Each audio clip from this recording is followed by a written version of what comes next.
Hi, my name's Fran Shaka, and I'm the director of Hands of Her. I'm so thrilled that you've decided to step into this three-part series on the impact of technology on our personhood and even our spirituality. I just wanted to give you a quick heads up that the first 2 minutes of the first message are kind of introductory, and so you're going to be looking at the splash screen from my ministry for those first 2 minutes. After that, all the slides will start sequencing. So enjoy it. I hope you go through all three messages. They're profound, they're timely, and I think they may make an impact on your life that you hadn't expected. Enjoy. I direct a small ministry. It's a one-person ministry. It's called Hands of Her. I started it to be a ministry to other ministries. A guy named Hur and Aaron held up Moses' arms in Exodus 17 when he got tired.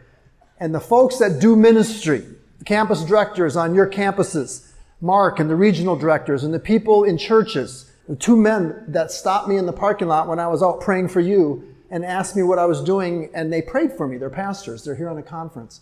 Those people need their hands held up. So that's what I do. The other thing you need to know, and I mean this, you have no reason to trust me. You don't, and I honor that. I'm asking you this weekend that you trust me until I disqualify myself, until I say something that's not true, until I say something that you know is not true. All right? Because here's what you got to know. The time is short. Stakes are high. I care deeply about you. I care deeply about your generation. The people that I've traveled this journey with for a decade or more that are on your campuses, they know that. They know that's why a guy that's pushing 70 will come up, drive 6 hours and come up here and talk to people about a topic that there's not an adult on the planet that's a Christian that would talk to you about what we're going to talk about this weekend. Because they're afraid that they're going to alienate you. And so I'm going to tell you the truth this weekend. I'm going to do it in a way that's full of mercy and love and compassion. And my reason is this. My reason, look up here. I'm going to say this about 1,000 times this weekend. My reason is because I want you to carry the gospel into the next generation. There's a whole lot of people my age that are on our way out. We're like two ships passing. If God is gracious, I have about as many years left as you've lived. And you have about as many left as I've lived. And so you're the future. You are the future of the gospel. You're the future of the church. You are, I've told this before, you are my Obi-Wan Kenobi. You are our only hope. And so we're going to spend some time this weekend looking at a subject that a lot of folks don't want to talk about and has to do with technology. And I have studied this a fair amount. I'm not an expert. I've studied it for about 25 years. But I really mean this. I'm not an expert. I'm not a guru when it comes to all of the ins and outs of tech. I know a little bit. My first iPhone was I jailbroke it, had it on T-Mobile when everyone else was on AT&T. I'm not against technology. I've got an RF transmitter in my hand. I've got an MP3 recorder in my hip pocket. I'm using a Mac that's as old as I am, but I've kept it alive. And I was on a Mac when System 4, I'm not joking, in 1985 was my first Mac. And so I've been involved in it. We're not going to have an altar call on Sunday morning and have you all come up and burn your smartphones. We're not going to do that. At least that's not part of my plan, but that could happen. But we are going to look at some stuff tonight, and we're going to look at some stuff tomorrow, and we're going to look at some stuff on Sunday. And here's what I want to tell you. Tonight, and this is odd for me, tonight we're going into the dark. We're going into the world of the world. I'm not going to quote much scripture. I'm not going to unpack many Greek verbs and all that sort of stuff that I love to do. We're not going to go there. We're going to listen to what the world has to say about itself from really smart people. Tomorrow we're going to go into the world of the Word, and we're going to spend time in the scriptures. And then on Sunday, I want us to be able to take the Word back into the world. That's my vision. That's my goal. All right? And we're going to start out tonight. I'm going to lay some foundations. But one of the most unasked questions I think that there is, it's unasked by everybody, not just us as believers. Now, let me qualify that. I came to faith through the Navigators 48 years ago when I was your age on a college campus in Wisconsin. I had hair out to here. I weighed about 80 pounds. I looked like a Tootsie Pop. And I was in the drug culture, I was in the counterculture. I was as lost as can be. And I went to a conference like this. I came to Christ in my dorm room at about 3 a.m, but I went to a conference like this. And I wasn't a Christian. All right, so I'm not going to assume I don't know where you are. I don't know where you are with God. I don't know where you are without God. This is a mixed group. You come from a variety of backgrounds. Some of you have hurt so much before you got to college, and no one knows about it. My goal is the same. On Sunday morning when we leave here, you'll leave here with an informed understanding of what it means to know Him. And you'd be in a better place to chart the trajectory for your life.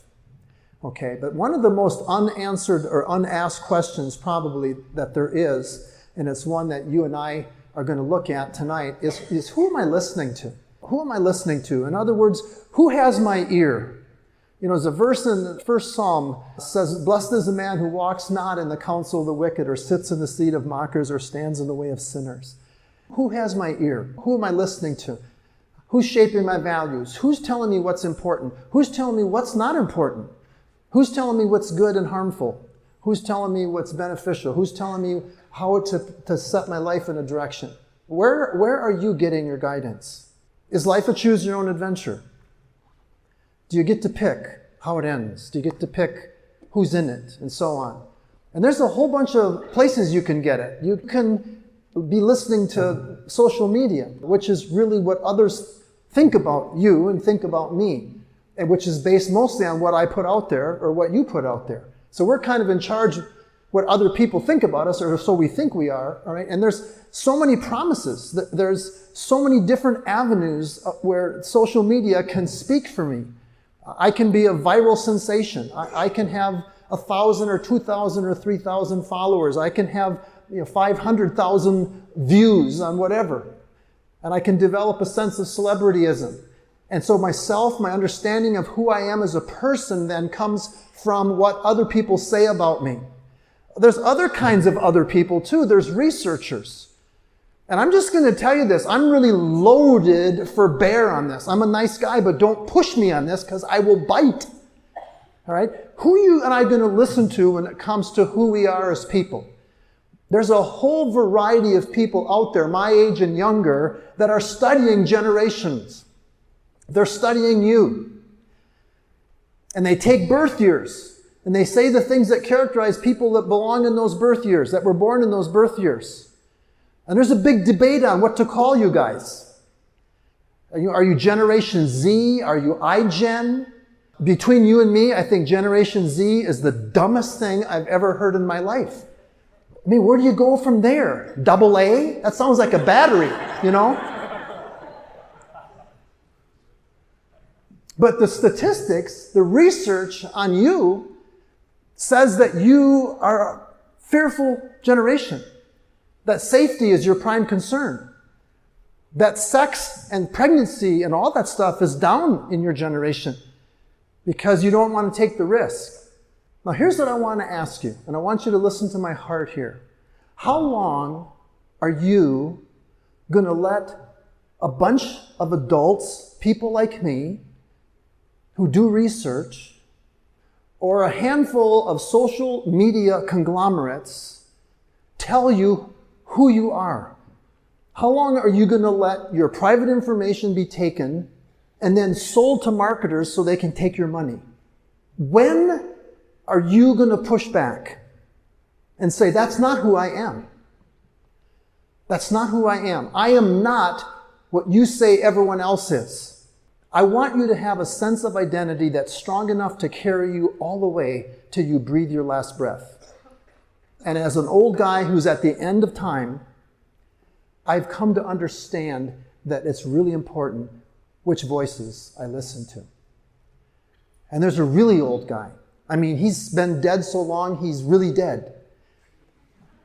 His name was John the Baptizer. We're talking 30 AD. And we can learn a lesson from him. He wasn't really a Baptist. If you grew up in a Baptist church and you were told that he was a Baptist, everyone wants to claim him. That he wasn't a Presbyterian either, right? Because we know he dunked people, so he didn't drizzle, so we know he was, But he wasn't a Baptist, he was a baptizer, that's what he did. But one of the most important statements he made had to do with, there's a verse in the Gospel of John. It says, when the Jews from Jerusalem sent scribes and Pharisees to John on the other side of the Jordan to ask him, they said, who are you? Are you the Christ? He said, They said, well, are you Elijah? He said, no. They said, well, are you the prophet that Moses talked about in the book of Deuteronomy? He said, I'm not. And they said, well, who are you? We need to give an answer to those who sent us. What do you say about yourself? And he said, I'm the voice of one crying in the wilderness. Now, the point here, beloved, the point here is that sometimes you have to know who or what you're not before you can figure out who or what you are. And the first thing I want to tell you, as an advocate, as someone who's in your balcony, as someone who cares about you, you are not a topic. You are not a demographic. You are not a subject. You are not a piece of art to be hung up on a wall and say, well, what do you think about that generation? You're more than that. And we're going to talk about personhood. And we're going to take these labels that have been put on us and my generation. I'm a baby boomer, according to their birth dates. My oldest son is Gen X. I've got a couple kids that are in this millennial group. But we're going to get rid of that. We're going to cross that out. But in order to do that, I'm going to tell you this. I want you to look up here. I'm going to tell you this. I'm going to step on your toes a little bit this weekend. All right? And I do this. But people tell me afterwards they kind of like it. Figure. So I'm just saying, that's what's going to happen. So we're going to take a look at this. And one of the first things we got to do, beloved, one of the first things we got to do is we got to face some truths. We got to get our heads out of the sand about some things. And I'm going to lay these out. And we're not even setting the table yet for what we're going to talk about tonight. But one of the first things, we got to admit this. I may be really aware of how technology is changing and be totally blind to how it's changing me. I may be the most savvy guy on the processing chip in the new iPhone. And I may be totally in touch with how technology is changing and not have a clue how it's changing me. And it has. Really, really smart people outside the kingdom of God. 26 years ago, beloved, when I started studying this, there was kind of a lone voice out there. His name was Neil Postman. He's written a couple books. We're going to look at them tonight. 26 years later, it's turned into a chorus of people that are speaking out. They're like John the Baptizer, and they want us to pay attention. And I want you to pay attention. Now, you're big people. I'm not going to tell you what to think. But I am going to push you to learn how to think about some of this stuff. Okay? And what does this have to do with God, of all things? What does my smartphone have to do with God? So that's the first one. Second one, being cautious about technology is a sign of wisdom, not regression, not going backwards. Just being cautious. You know, if you walk into the Apple store in Birmingham, Alabama, where I live, it's one of the top-selling Apple stores in the country. If you walk into the Apple store there, they will tell you what this, and I've got an iPhone. Don't get me wrong, I've got one. They'll tell you what it will do for you. Matter of fact, I would give you this as an assignment. You go into a tech store, whether it's Best Buy, Apple Store, whatever, and they say, well, this will do this, this will do this, this will do this. Ask them 3 questions. Say, well, that's really good to know. Could I ask you 3 questions? Okay. All right. What will it do to me? What will it take from me? And what will it require of me? Just ask them. And you will see a very chatty salesperson, all the blood will drain to their shoes. They don't have an answer for that. And I didn't come up with those questions. I did not come up with those questions. Neil Postman did. So this isn't the ravings of some conservative pastor. This is a communications professor at the University of New York. And one of the best on the planet. He's gone now. He's dead. It's a sign of wisdom, not regression. Here's a verse that's worth memorizing. If you guys memorize anything, I'd memorize this verse. Proverbs 4:23, it says this. It says, above all else, guard your heart, for from it flow the springs of life. Guard your heart. Pay attention to your heart. The word guard doesn't mean lock it up. It means watch it. Watch your heart. Why? From it flow the springs of life. Let me put that in 21st century kind of street language. God is saying, pay attention to what you're becoming. Pay attention to what you're becoming. That's a sign of wisdom. That's not a sign of regression. And let me put a New Testament spin on that. 1 Thessalonians 5:20, Paul says this. He says, test everything, hold fast to what is good, and abstain from every form of evil. Test everything. It's a beautiful, beautiful Greek verb. It's the verb dokimazo. And dokimazo was the work of the silversmith. Dokimazo was when a silversmith put the silver ore in a crucible and cranked up the heat and got it to melt, and then he would skim off the crud. He'd crank the heat up and skim off the crud. He'd crank the heat up, skim off the crud, and keep doing that and doing that and doing that until there was no more crud to scrape off. And then he'd look over the crucible and he'd see his reflection in it. All right? That's silver was dokimazo. It was tested by fire and it was proven to be pure. All right? And that's part, this is off the subject, that's part of what God wants to do with you. Beautiful verse in Proverbs. It says, take away the dross, the junk, take away the dross from the silver, and the smith has material for a vessel. God wants to do that with you. He wants you to be a useful vessel. That's wisdom. Testing things is wisdom. It's not regression. Being cautious is not a bad thing. I get my undies get in a total bundle over this. Just the way Christians embrace stuff. If it's faster and it's more efficient and it's not pornography and it's not evil, then we should have it. And we don't step back and say, don't know. What will it take from us? What will it do to us? How will I be different if I have this? Okay. Next one. Paying attention to what I'm becoming, which we just talked about, is essential for self-preservation, not self-promotion. Paying attention to myself. What are my values? How do I spend my money? What do I think of people? How much time do I spend with people? What do I spend my time on? How do my career goals fit in with the kingdom of God? That's important for self-preservation, not just self-promotion. Next one, and this is a heavy one. I could talk to you all night on this, but information is the new currency. It's the new currency. He who has the most information has the most power, has the most influence, has the most people paying attention to him. But it's 3 steps away from wisdom. What do I mean information is 3 steps away from wisdom? Information is virtual. It can be digitized. It doesn't have any existence of its own. All right? There's information. Let me do it this way for you guys, left to right. If there's information, then there's knowledge, and then there's wisdom. Okay? Information is virtual. Knowledge, look up here. Knowledge is residential. Knowledge is residential. It's got to be here. It's got to be here. Wisdom is incarnational. It's experiential. It has to do with my interactions with people. Okay? So let me tell you, if you have a sudden situation, you can go online and look up WebMD, you can look up all this stuff online, you can find out all kinds of things about pediatric oncology. You can find out everything you need to know about pediatric oncology. But if your 4-year-old son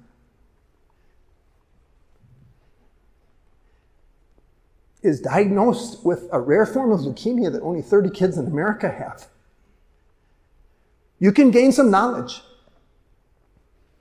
Take that information and figure out some things, but you can't. There's no app for wisdom. There's no app that tells you how, and this is my son, my son's 4-year-old child, the one who designed your t-shirts, has been on a 2-year journey with this little kid who's been to hell and back. You need wisdom for that. You can't get a kidney on Craigslist. And you guys are absolutely saturated with information. There's a book out called Data Smog, the new form of pollution. And when I sat in the classroom, I taught people your age for 25 years. All right? First time I did the Blue Ridge Conference, you freshmen were 5 years old. So I've been doing this a while.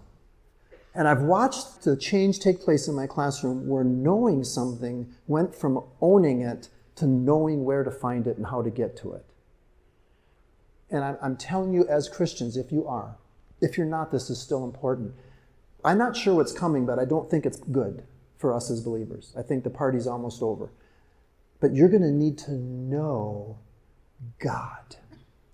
And you're going to need to know how to walk with him in wisdom. He who trusts in his own mind is a fool, but he who walks in wisdom will be delivered. I implore you to resurrect your semantic memory and start storing away knowledge so that you can learn how to relate to people and how to minister to people and how to live life. the best modern parable on what happens when we lose wisdom and lose knowledge and depend completely on technology. The best one I've seen in my lifetime is the Book of Eli. It's a powerful story about what happens when a sophisticated culture loses its electricity. All right. This is a big one to me as an educator. And I want you to understand this, that information will not get you through a crisis. It might help you find the nearest gas station, but it won't help you when your spouse is diagnosed with breast cancer or your child is diagnosed with something else. We're in serious trouble. We are in serious trouble when God has to speak through the culture more clearly because his people aren't listening. His people are distracted. And this isn't me talking. This is Isaiah 700 years before Jesus, and then the Apostle Paul around 50 AD quoting Isaiah, and he makes this statement. He says, in the law it's written, by people of strange tongues and by the lips of foreigners I will speak to this people, and even then they will not listen to me. I've spoken to my people, and they did not listen. I will raise up foreigners outside the community of faith to speak to my people, and they still won't listen. And when God starts speaking more clearly through the secular culture than he does through the church, we are in deep doo-doo. And that's kind of where we are. And so I want us to pay attention, because these really smart people are saying something that a beautiful blonde said at the beginning of a wonderful film. I think Treebeard really said this in the books, but that doesn't play as well as Galadriel. She said, the world has changed. She said, I feel it in the earth, I feel it in the water, I smell it in the air. Much that once was is lost, and none now live who remember it. And what I want to do, this is going to seem a little academic, but it's not. We're going to take a whirlwind tour way back, and we're going to start out with the creation of the human race. All right? And it's called Adam. Adam is the Hebrew word for man. And so when we use the word man, I'm talking about male and female here, because that's what it means in the Old Testament. But God created man in his own likeness. We're going to spend a great deal of time talking about this tomorrow. But God was a talking God. 300 times, beloved, in the Old Testament, there's references to God talking and God speaking. 50 times alone in the book of Genesis, God speaking, God speaking, God speaking. He's in a face-to-face, some kind of face-to-face speaking relationship with this couple. All right? So we're created in the likeness of a God who talks, a conversational God. Well, jump way ahead, literally way ahead to about 400 BC, and all of a sudden we go from kind of being an oral culture to the very beginnings of being a text-based culture. And the Ionic alphabet is developed, so the alphabet you and I use is based pretty much on this, all right? Then you jump ahead 1,800 years, and you get to Gutenberg and movable type, and pretty soon we start getting the basis of a literate culture. And so now we start having conversation without words. We have conversation without words.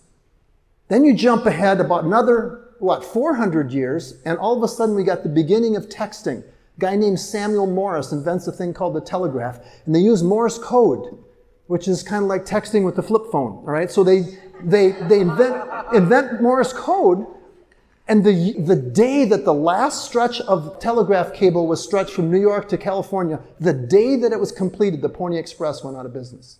One technology replaced another on the basis of what? Speed and efficiency. Speed and efficiency can cover great distances over shorter periods of time. We want that. We want that. And then a few years later, a guy named Alexander Graham Bell invents this thing called telephone. And don't get me wrong, I'm not blowing smoke here. This guy right here is really the beginning of everything we depend on. It was the explosion of the phone system that laid the foundation for everything that we use now in terms of the internet. So now we have words without presence. You can hear voices, but there's no people. We have dialogue from a distance. I'm going to get a little heavy here. 1932, a guy named Aldous Huxley wrote a book, and there's a reason for I'm putting this in here. 1932, he wrote a book called Brave New World, and it's a dystopian novel about the future, all right, not too future, because it was 2054, it's only 36 years from now. He wrote this fiction about this culture, about this world, and everyone in it was happy and distracted because the powers that be were feeding them a drug called Soma, all right? Now just file this away. It's important in a minute. That was Brave New World, Aldous Huxley, 1932. In 1946, RCA kind of went mainstream with a black and white television. And pretty soon people are, for the first time in their private worlds, for the first time people are interacting with a screen.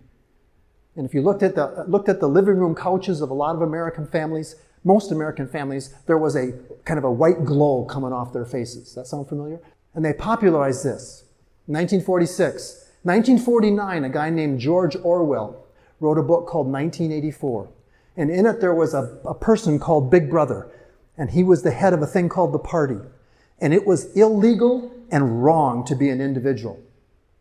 They had a group called the Thought Police, and their whole job in 1984, in this book, 1984 by Orwell, was to find people that were trying to be individuals and squash them. They were committed to making everyone conform to the same standard in 1984, in his book.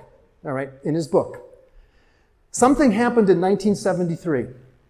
I debated about putting this in, but I think it's really, really important. Now look up here. This is fresh stuff to me. I mean, we're talking a week old. So I'm going to be honest with you. I'm 95% sure this is really true and important. But if you're the first people to ever hear me teach this. But in 1973, a decision was made. In 1973, personhood was separated from humanity. Personhood, being considered a person, was separated from being a human being. It was no longer a part of your nature. All right, there was a decision, January 22nd, 1973, called Roe v. Wade. And that was the whole basis of the abortion industry and all that. And I'm not going there. But if you look through, and I've read through it, I have it on my computer. If you look through Justice Blackmun's summary judgments on Roe versus Wade, he uses the word person and personhood 11 times in the last 3 paragraphs. And the closing statement in Roe versus Wade is this, that an unborn fetus has never had protection and been considered a person under the law. Now, where am I getting at? I'm getting at this, and I think it's important, is that in 1973, being a something and being a someone were separated. And so you were not inherently a person by fact of just being a human being. Someone had to ascribe that to you. Society would tell you when you were a person. And there's a tremendous irony to this. And I'm not getting political here. I want you to understand there's been a slow erosion of what it means to be a person, what it really means to be a human. That same year, the bald eagle was put on the endangered species list. It had been on a different list in the 60s. Was put on the endangered species list. If you crushed a bald eagle's egg, you went to prison. Because what was assumed was what was in utero was in reality. But they denied that to people. And so personhood is something that has to be ascribed. And Richard Dawkins and a number of scientists, some of you that are in the scientific community already know this, but there's a whole movement on right now called Great Ape Personhood Project.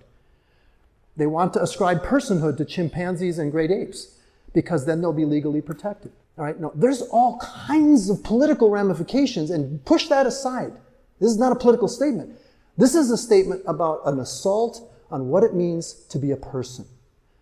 And much of the struggle that people are having, your age, depression and suicide and all kinds of stuff, we're trying to find some sense of who we are in the midst of a sea of confusion. 1979, Sony came out with a thing called the Walkman. Your parents probably had one. You put these little cassette tapes, there's these little plastic things that have these little rolls in them that have tape in them. They're kind of like these big flat vinyl things that look like pizzas that we had when I was a kid that we used to play music on.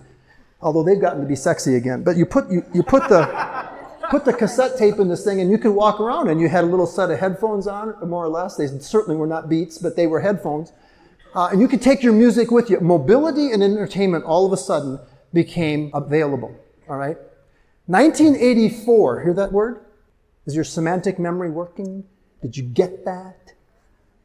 Information, knowledge, we're going to move to wisdom here. 1984, a young computer guy, a real smart guy named Steve Jobs, unveiled something that he thought was going to be tremendous. He had a penchant, he had a passion for individuality and individualism, had a hostility towards conformity and uniformity.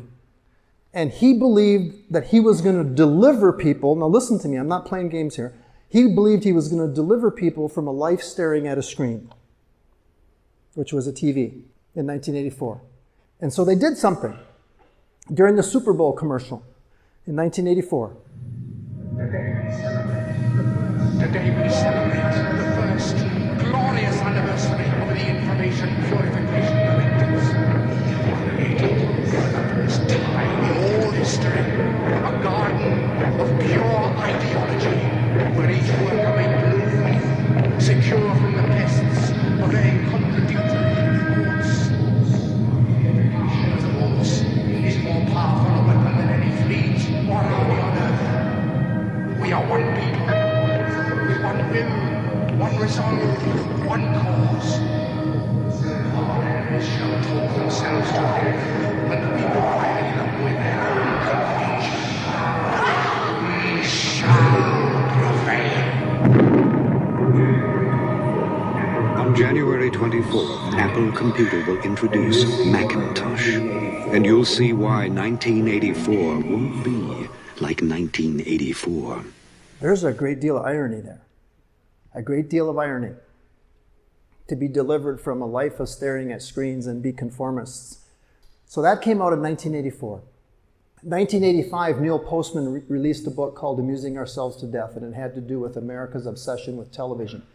1990, a young guy named Tim Berners-Lee invented a computer language called HTML, and everything that you and I are messing with in terms of web pages with text and images is a result of his work. 1995, a young guy, 31 years old, invented or launched a company called Amazon. Sell a few things, mail them to people, no big deal. It's one of the biggest conglomerates in the world right now. Owns the Washington Post, it owns Whole Foods, it owns Twitch. 1995, 27-year-old guy launches eBay. 1996, if you're a senior, somewhere in there, you were born in here. Somewhere, late 95, 97. But the class of 2019 is born here. When you're 2 years old, Sergey Brin and Larry Page launched this search engine competing with Yahoo called Google. When you're 3 years old, a Japanese artist invents this thing called emojis. They were called emoticons at the time. And we have the launch really of moving to a texting culture. And it's no surprise that the very next year, Research in Motion came out with this ungodly thing called the BlackBerry. It looks more like a TV remote that needs to go to Weight Watchers, but that's what it was.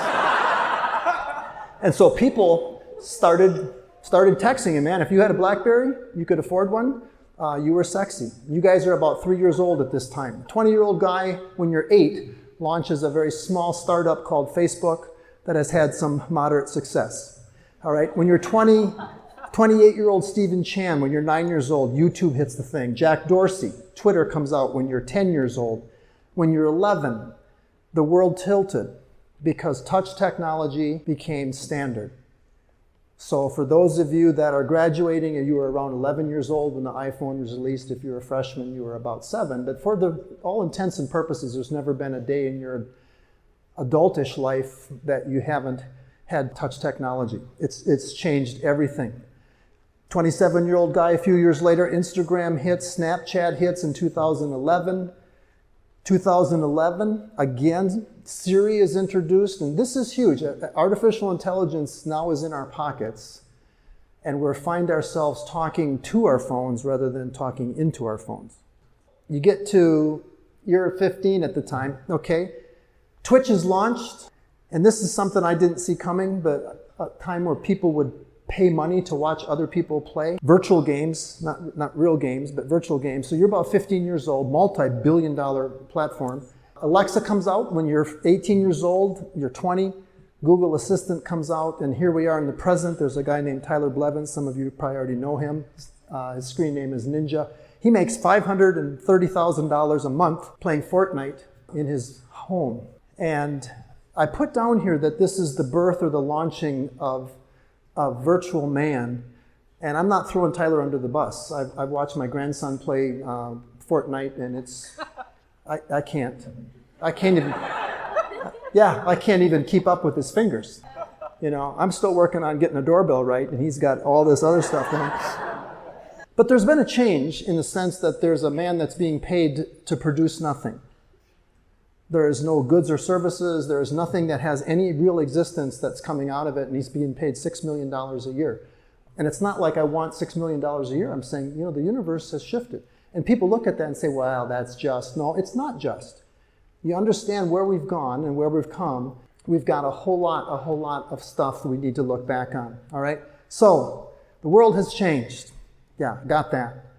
The big thing I wanted to show you is that if you take a look at the spread of all this change, you have this huge thing where we go from being an oral culture to a kind of a literate culture. Then you have about 1,800 years from that till we get to kind of a typographical culture. Then you have about 400 years, all right? Then there's a little tiny jump where we have the rise of telegraphy and telephony and all that sort of stuff. But really the main stuff that's happened has happened in your lifetime. And it's happened so fast that people are kind of spinning in circles trying to stay focused. And so one of the things that's really happened for you that's different, I'm just telling you this. I've been paying attention and studying culture. I've written books on it for the last 35 years. You guys your whole world has become centrifugal. And by that I simply mean that if you've ever been on a merry-go-round, anyone ever been on a merry-go-round? Okay, that's really cool because they banned them in playgrounds. They're too dangerous. Children get hurt. And pain should have nothing to do with childhood. So we've gotten rid of teeter-totters and merry-go-rounds, and we have rubber rocks, and we have helmets the size of small Volkswagens that kids have to wear for everything they do. So, but centrifugal means that you're pushed out from the center. And life for you, you're the first generation, beloved. Life for you is like this. It's always spinning. There's so much to manage. It's one of the reasons, and the really smart people say this, it's one of the reasons why your generation struggles more with discouragement and depression than previous generations. And I get that. I get that. You know, it's like trying to juggle eggs. And you're told to move forward. You're told to move forward with your life without having any kind of center that everything is connected to. And so you're trying to hold on and keep things from spinning off the merry-go-round and move forward at the same time.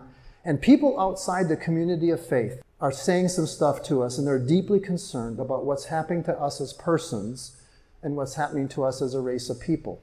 And so what I want to spend some time doing, and I'm going to fly through this as quickly as I can and wrap up. And I told you we're going into the dark, and we're going to step into it right now. We're going to take a look at what they're saying and what they're seeing. All right, now I'm going to do something. It's real important that you hear me when I say this, because some of you are in marketing classes, some of you are in education classes. I'm about to do something that you've been told to never do. But I want you to know that I do know that you've been told that, and I'm going to do it anyway. All right, just so you know that. I'm going to put some citations up here, and I'm going to read them. And I know you can read, and you've been told, don't dumb down your audience because they know how to read. Don't insult them. Well, I'm also an educator, and I also know that the more of your senses I can engage in any learning activity, the greater the likelihood is that you'll recall it. So I'm going to read them while you read them, and we're going to say, what are these people saying? What are they saying? What are these lips of foreigners saying to us, about us? And many of them are saying that as a human race, we're becoming more and more shallow.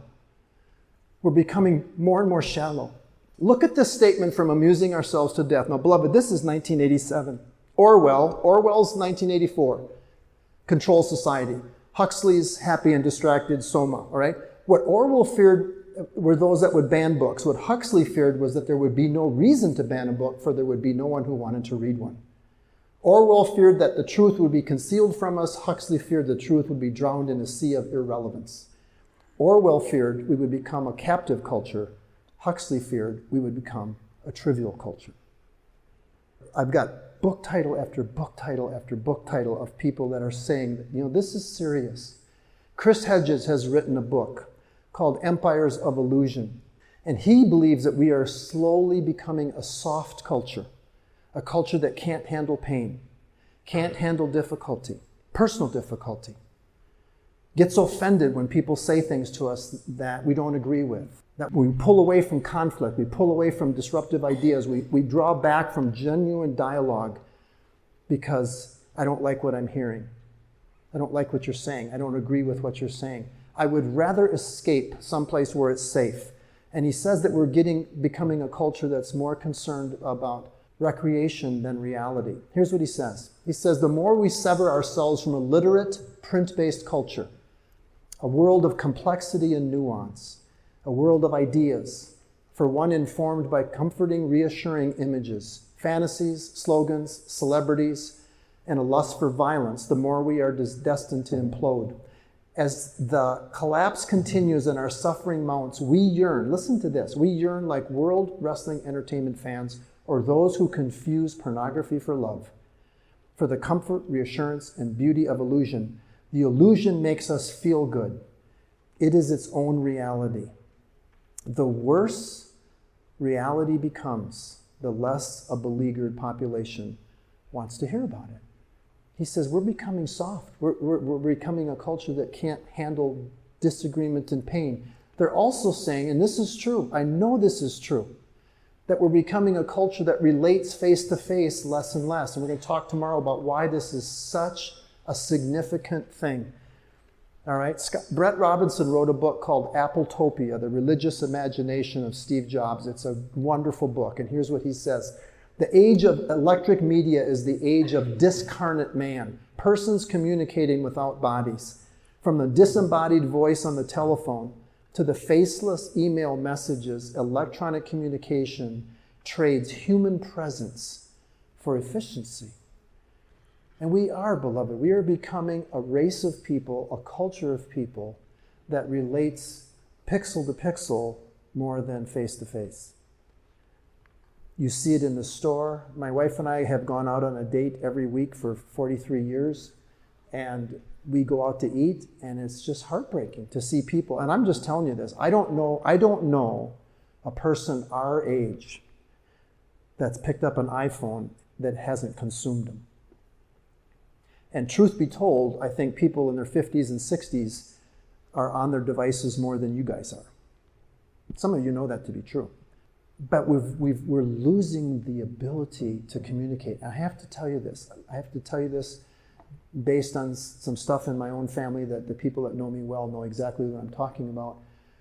You have got to learn now how to look across the table at someone and talk to them like they're really there and you're really listening. Because if you don't, you will never have a lasting relationship that will carry you into the future. And there's a reason for that. We're going to look at that tomorrow. They're also saying that we've become a networked culture, highly networked culture, characterized by loneliness, isolation, and depression. 30-year veteran, you guys, 30-year veteran from MIT, her name is Sherry Turkle, has written a book called Alone Together, Why We Expect More from Technology and Less from Each Other. And Sherry Turkle says this, technology promises to let us do anything from anywhere with anyone, but it also drains us as we try to do everything everywhere. We begin to feel overwhelmed and depleted by the lives technology makes possible. We may be free to work from anywhere, but we are also prone to being lonely everywhere. In a surprising twist, relentless connection leads to a new solitude. And so what? So we are alone together. We are alone together. In short, what? In short, humanity is becoming less and less personal. Less and less personal.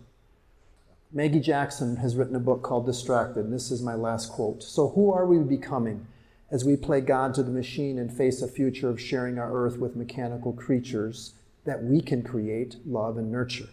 The question is entangled in another way with the fate of the machine. Put simply, as machines seemingly become more human, we are becoming in many ways more like our machines.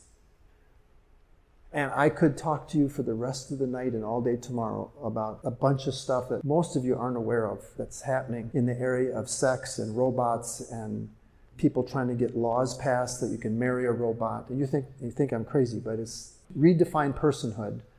And you redefine marriage in 2015, those two roads will converge at some time. I will be gone, but they will converge.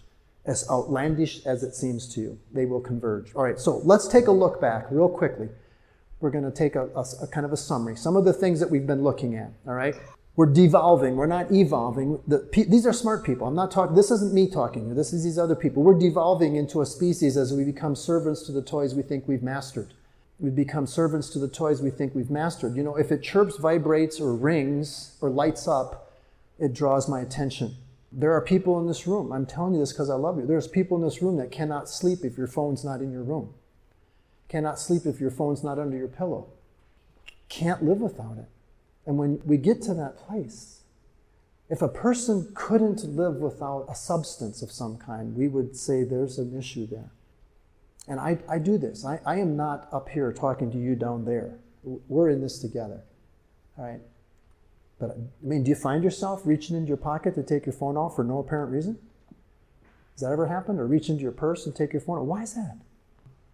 And they're telling us this. They're telling us this. And we're going to talk more about this tomorrow. All right? We've moved from stationary talkers to nomadic texters. We are constantly moving. I mean, there's tons of funny videos about people falling into fountains and falling down stairs, and really sad ones of getting hit by cars. I mean, there are so many people, seriously, so many people getting killed by cars, texting. And a smartphone is really an interesting thing to have in the hand of a dumb person if you're going to walk out in front of a car while you're texting. But we've lost, and I'm going to tell you this, just think of this, because you are intelligent and smart people, I know that. We are losing the virtue of curiosity. I'm watching it leave, where we don't know how to ask people open-ended, sequential questions that would lead to a conversation. We've become a culture of serial monologuers, and most of it's self-promoting. I send you something, you send me something back. I send you something, you send me something back. We're losing the ability to carry on a conversation. All right? We're becoming more comfortable with pixels than with people. People are messy. Relationships are messy. Long distance is better. Anonymity is better. I'm more comfortable with that. We found ourselves, according to Sherry Turkle, alone together. And basically, biblically, beloved, we are on a trajectory that's taking us further and further from our original design. It ignores it or rejects it, either ignorant of it or it doesn't care. And we're going to talk about resign, our design tomorrow. Tomorrow we're going to spend some time looking at this question. Is there any word from God? Has God said anything about this stuff? And if so, what can we get from this? All right, now, I know that was heavy. I know it wasn't shine, Jesus, shine, We're going to get to the good news tomorrow. We're going to get to, I think, a hopeful challenge on Sunday. But I feel like I needed to lay us open before I can close this up. All right, so let me close in prayer.